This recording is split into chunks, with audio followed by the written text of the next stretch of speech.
खुलुमबाय दिनै मोनाबिलिनि खौरांफोरा जाबाय गिबि खौराङाव दङ सिसिट'आ कनसुलेटिभ ग्रुप दानो थाखाय थांखि आजावबाय। मैया सिसिट'आनि मोनसे गोनां मेलखौ गुवाहाटीआव थानाय ट्राइबेल रेस्ट हाउस पल्टन बाजाराव जुथुमनाय जादोंमोन। आसाम सोरखारा बांसिन सुबुं अनजिमा थानाय आरो फारफ्रोमबो बिथिङाव जौगानाय आसामनि मोन 6 हारिनो एसटि होनो मोनथाय होनो थामहिनबा GOM थामहिनबा ग्रुप अफ मिनिस्टार होनाय रिपर्टनि सायाव नायबिजिरनो थाखाय सिसिट'आ मोनसे कनसुलेटिभ ग्रुप दानो थाखाय मैयानि मेलाव थांखि आजावनाय जादों। बे कनसुलेटिभ ग्रुपआ GOM नि रिपर्टखौ मोजाङै नायबिजिरनानै आसाम सोरखारनो दान मोनसेनि गेजेराव इन्टारिम रिपर्ट गथायगोन। ट्राइबेल सुबुंफोरनि गेजेरनिफ्राय आयेन गोरों सुबुं बारग' IAS, IPS, ACS, IFS, IRS आरो गागि नोगोरारि दैदेनगिरिफोरखौ लानानै कनसुलेटिभ ग्रुपखौ दानाय जागोन। बे मेलाव दुलाराय बर' फरायसा आफादनिफ्राय मानगोनां आफादगिरि दिपेन बर' आरो लोगो गाहाय नेहाथारि दिनेश ब्रह्म बिथांमोना बाहागो लादोंमोन। मोनसे दुखुनांथाव जाथाय बाक्सा जिल्लानि दुमनियाव अन्थाइनि नेमप्लेटफोरखौ बुफायदों। मन्त्रि उरखावगोरा ब्रह्म बिथांनि मुंखौ बोखारनानै आसामनि केबिनेट मन्त्रि मानगोनां उरखावगोरा ब्रह्मनि लिरनाय बाक्सा जिल्लानि दुमनि ओनसोलाव गुबुन गुबुन जौगाहां बिथांखिफोरनि थाखाय गायसननाय अन्थाइ खाम्फाफोरखौ सिनाय मोनै सुबुंफोरा खहा खालामदों आरो सिफायदों। बेराफारसेथिं जाथायनि सायाव फिननाय होनानै मन्त्रि ब्रह्म बिथाङा ससियेल मिडियानि गेजेरजों गावनि दुखु मोननाय जाथायखौ फोरमायदों आरो बे खामानिखौ राजखान्थिजों थुलुंगा जानानै बुफायनाय होननानै सोंखारिदों। बिथाङा मोनसे पस्टआव बिथाङा बे जाथायखौ राजखान्थियारि बेरेखा थासारिजों दैदेनजानाय मोनसे लाजिनांथाव खामानि होननानै फोरमायदों आरो बे जाथायखौ अपारेशन नम निशान मिटाद' होनना मख'नानै मन्त्रि बिथाङा लिरदों दि बिथांनि मुं थानाय अन्थाइ खाम्फाखौ सिफायनाय एबा बोखारनाय जादों। बेखौ सोरबा सुबुंनि सायाव नङा सुबुंखान्थिनि नेमखान्थिनि सायाव गाग्लोबनाय। बे जाथाया सुबुं सम्पतिनि रैखाथि आरो ओनसोलाव राजखान्थियारि बुफाय बुसि खालामनायनि बांबोनाय थासारिनि सायाव जिंगा सिदों होननानै मन्त्रि बिथाङा पस्ट खालामदों। थांनाय सानखालि क'क्राझाराव आसामनि गिबि मन्त्रि डक्टर हिमन्त बिश्व शर्मा बिथाङा अरुणोदय 3.0 बिथांखिखौ बेखेवनानै होबाय। BTCनि गासै 4 लाखनिबो बांसिन मुलाम्फागिरिफ्रा मैयानिफ्राय 1250 रांखौ दानफायाव मोननो हासिगोन।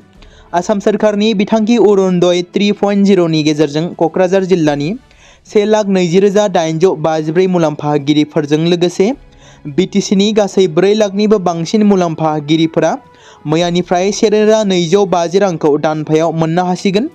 मैया क'क्राझारनि ग्रिनफिल्डआव 40,000निबो बांसिन आइजो अरुणोदय 3.0 नि मुलाम्फा मोनगिरिफोरखौ लानानै अरुणोदय 3.0 बिथांखिखौ बेखेवनानै होयो रायजोनि गिबि मन्त्रि डक्टर हिमन्त बिश्व शर्मा बिथाङा।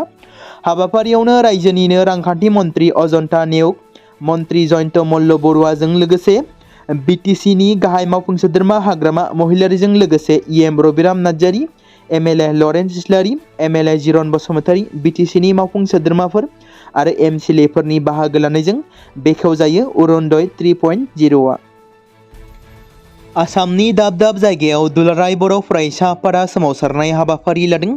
बेबादिनो बिश्वनाथ जिल्ला दुलाराय बर' फरायसा आफादा बनजार लाना बरफुख्रि गुवार गेलेग्रा फोथारनिफ्राय राजगड़सिम हानजा सुरदों। बर' गोजोन गोरोबथा 2020नि दफाफोरखौ मावफुंनांगौनि थाखाय बनजार रेलि खालामनाय जादों। गुबैयै लानाय गाहाय दाबिफोरा जादों। सेथि नम्बराव दङ 2025 मायथाइनि गोजां बोथोरनि पार्लियामेन्ट जथुमानि समाव 2019 मायथाइनि 125 एमेन्डमेन्ट बिलखौ दफा 280 आरो संबिजिरनि 6थि फारिलाइखौ सोदांनाय। नैथियाव दङ कार्बि आंलं आरो डिमा हासाव जिल्लायाव थानाय बर' कसारि सुबुंफोरनो जनजाति एबा ST हिलनि थामोनथा होनाय। थामथियाव दङ BKWSखौ आबुं गनायथि होनाय, गामि फोसावनाय, सिमा थि खालामनाय आरो बिसायख'थि खुंफुंनाय। ब्रैथियाव दङ BTR आरो BTRनि बायजोआव थानाय बर' बिजोंनि फरायसालिफोर आरो फरायसालिमाफोरखौ सोरखारि खालामनाय। बाथियाव दङ सनितपुर आरो बिश्वनाथ जिल्लानिफ्राय BTRआव गोबां गामि सोदेरनाय आरो BTRनि खोला बाहागोनिफ्राय उफ्रा गामिफोरखौ सोफादेरनाय। बेफोर गाहाय दाबिफोरखौ लानानै सोमावसारनाय हाबाफारिया जालाङो। नबेल बान्था मोनगिरि नरगेस महम्मदीखौ इरानाव फिन खाफिनदों। 36 बोसोर जोबथेसालिनि साजा होखांनायनि उनाव नरगेस महम्मदीखौ फिन हमफिननाया दावराव दावसि सोमजिहोदों। मख'नो गोनांदि मोनसे गोसोखांथि हाबाफारियाव बिबुंथि होनाय समाव इराननि रैखाथि हान्जाया नरगेस महम्मदीखौ खादों। इराननि सासे मुंदांखासिन सुबुं मोनथाय मावथि मोहम्मदिया 2023 मायथाइयाव गोजोन नबेल बान्था मोनदोंमोन। फोसावजानाय खौरांनि बायदिब्ला बिथांनि फाउन्डेशना मख'दों दि महसिस करसान्डीनि गोसोखांथि हाबाफारि लानाय समाव बिथांखौ खानाय जादोंमोन। मददगिरिफोरजों शेयार खालामनाय मोनसे भिडिअ'आव मोहम्मदीखौ स्ल'गान होआजासे सुबुं थुबुरमाखौ थांखिनानै होनाय नुनो मोनदोंमोन। बिथांजोनि फाउन्डेशना बिथांजोखौ खानाय सम आरो जाथायफोरनि बागैबो फोरमायथि होदोंमोन। नारगेस मोहम्मदीखौ 2011 मायथाइयाव जोबथेसालियाव दोननाय जादोंमोन। अरुणाचल प्रदेशआव मोनसे दुखुनांथाव जाथाय जादों। गारिया हाखराव गोग्लैनायनि जाहोनाव सा 21 मावदांसाफोरनि जिउ खहा। आन्जाव जिल्लानि चांलागाम चार्कोलाव मावदांसाफोरखौ लानानै थांनाय गंसे गारिया गोथौ हाखराव गोग्लैनायनि जाहोनाव सा 21 मावदांसाफोरा जिउ गोमानाय जाथाया दुखुनांथाव। खौरां मोननाय बायदिब्ला जिउ खोमानांनाय सुबुंफोरनि गेजेराव बांसिनानो आसामनि तिनिसुकिया जिल्लानि गेलापुख्रि ओनसोलनि सुबुंफोरमोन। बिथांमोना सानफ्रोमबो हाजिरा नागिरनानै चांगलगामसिम थांगासिनो दंमोन आरो बे समावनो बे दुखुनांथाव जाब्रबथाया जादोंमोन होनना मिथिमोनदों। गोबां समफोरावनो बिटिसिनि चिफ हाग्रामा महिलारिखौ दिनैनिफ्राय थांनाय 16 आरो 17 बोसोराव गोबां रोजा रोजा कौटि रां लुथिदों होनना गोबां खेब समाजारि बिजोंनि गेजेरजों फोसावनायफोरखौ नुनो मोनबोनाय जादों। बेबादिनो बिटिआरनि बारग' चिफ प्रमद बर' बिथांखौबो गोबां रांनि लेनदेन थामहिनबा रांनि केलेंकारि खालामनायफोरखौ नंखायै फोसावबोनायखौ नुनो मोनदों। नाथाय जाय फोसावग्रा सुबुं बिथांमोनाबो मोनथिया रां लुथिनायनि बाथ्राया बेसेबां सैथो। बेबायदिनो इउपिपिएलनि गाहाय प्रमद बर'खौबो गोबां समफोरावनो रां जाख्ल'नायनि अजद दिखांबोनायखौ नुनो मोनदों आरो माब्लाबा बिटिसिनि चिफ हाग्रामा महिलारिखौबो जोबथेसालियाव दैथायहरनांगौ, माब्लाबा प्रमद बर' बिथांखौबो जोबथेसालिनि आलासि खालामनांगौ। बेबायदिनो माखासे गुबुन गुबुन बिबानाव थानाय दैदेनगिरिफोरखौबो रां जाख्ल'नायनि दाय होबोबाय थादों। बे समाव मोनसे गोनां फोसावथाय बर' सावथुन नायनानै मोजां मोनग्रा गासै बर' रायजो राजाफोरनि गेजेराव लानानै फैदों।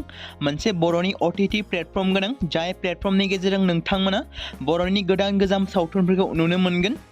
थांनाय माखासे बोसोर सिगां बर'नि गेजेराव लानानै फैनाय निउबो एप बायदिनो फिन आरोबाव लानानै फैदों बर' रायजो राजाफोरनि थाखाय।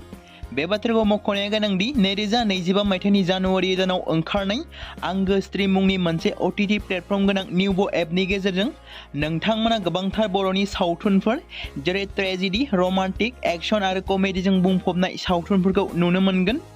जेरै सनानि नखर, थांखि गैयै समाज, अनसुला आफा, हिर', बिमा बायदि बाजै, अर, थैसाम, वान्टेड, संदान आरो रं नाम्बार बायदि सावथुनफोरा मख'जाथाव।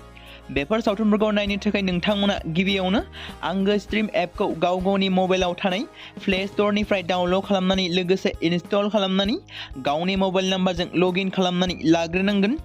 बेनि उनाव नोंथांमोना गोबांथार नुनो मोनै सावथुनफोरखौ गुगोल पे, फन पे आरो पेटिएमजों रं नाम्बार सावथुनखौ नायनो थाखाय 60 रां आरो संदान सावथुनखौ नायनो थाखाय 80 रां, वान्टेड सावथुनखौ नायनो थाखाय 60 रां, थैसाम सावथुनखौ नायनो थाखाय 60 रां बेबायदिनो गोबांथार नुनो मोनै सावथुनफोरखौ नायनो थाखाय सुबिदा खालामनानै होदों आंगो स्ट्रिम प्लेटफर्मा। फिन नोंथांमोननि गेजेराव फोरमायबावनो लादों बर' सावथुन नायनानै मोजां मोनग्रा गासै बर' रायजो राजाफोरनि गेजेराव लानानै फैदों मोनसे बर'नि OTT प्लेटफर्म गोनां, जाय प्लेटफर्मनि गेजेरजों नोंथांमोना बर'नि नुनो मोनै सावथुनफोर जेराव गोदान गोजाम सावथुनफोरखौ नुनो मोनगोन। बे बाथ्राखौ मख'नाया गोनांदि 2025 मायथाइनि जानुवारि दानाव दिहुनजानाय आंगो स्ट्रिम मुंनि मोनसे OTT प्लेटफर्म गोनां एपनि गेजेरजों नोंथांमोना गोबांथार बर'नि ट्रेजेडि, रमान्टिक, एक्शन आरो कमेडिजों बुंफबनाय सावथुनफोरखौ नुनो मोनगोन।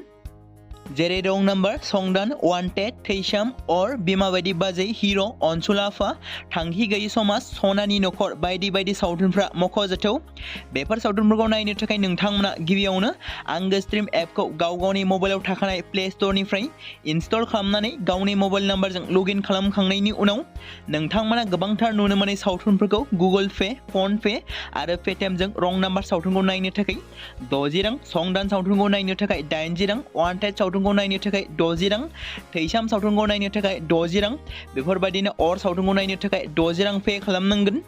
बेबायदिनो गोबांथार नुनो मोनै बर' सावथुनफोरखौ नायनो थाखाय सुबिदा खालामनानै होदों आंगो स्ट्रिम प्लेटफर्मा।